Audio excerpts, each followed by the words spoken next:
Bismillahirrahmanirrahim. Maanta waxaan qaadan doonaa 20 important verbs 20 fal muhiim ah that we use every day kuwa maalin walba isticmaalno. Verbka koowaad wuxuu leeyahay find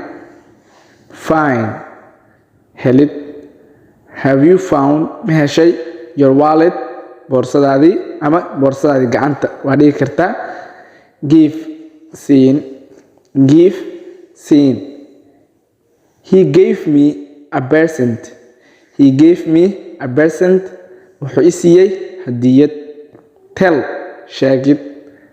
The teacher told me macalinka wuxuu ii sheegay that I needed inaan u baahnaa to study inaan barto more wax badan. The teacher told me that I needed to study more. Work shaqo.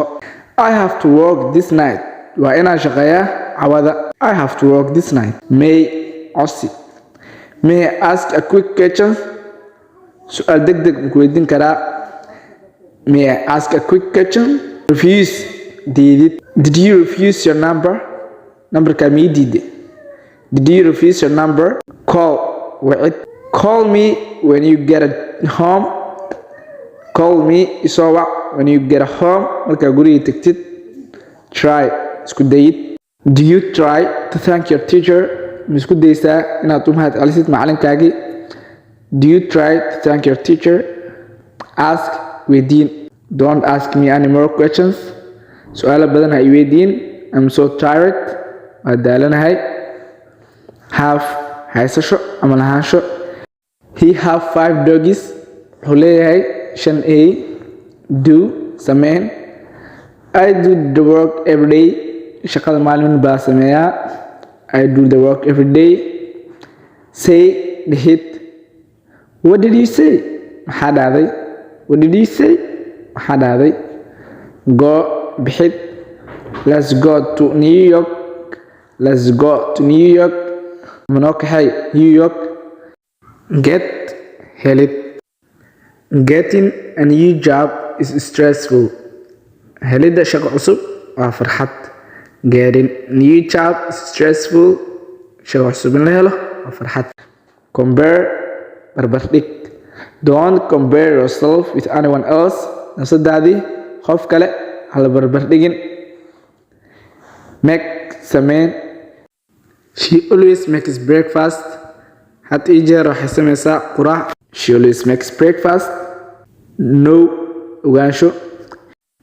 I knew waan ogaa this time would be a long lesson inay noqon doonto cashir dheer. But laakiin hopefully si farxad leh you will know waxaad ogaan doontaa this verbs falayaashan soon sida dhaqsiga ah. See arkid. Did you see the teacher yesterday? Shalay macalinka ma aragtay? Did you see the teacher yesterday? Come imaansho. I'm sorry waan ku xumahay. I can't come to your birthday but ma imaan karo xafladaadii dhalashada. I'm sorry I can't come to your birthday but ma imaan karo xafladaadii dhalashada waan ku xumahay. Want rabid. What do you want for his number? Numberkiisa maxaa ka rabtaa? What do you want for his number? Numberkiisa maxaa ka rabtaa? Use isticmaal. I try waa isku dayaa to use inaan isticmaalo Englishka a little bit every day. Xoogaa maalin walba. I try to use English a little bit every day. Maalin walba waxaan isku dayaa inaan isticmaalo xoogaa Ingiriis ah.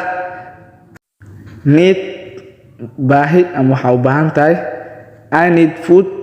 Waxaan rabaa cuno. I need waxaan u baahanahay food cuno.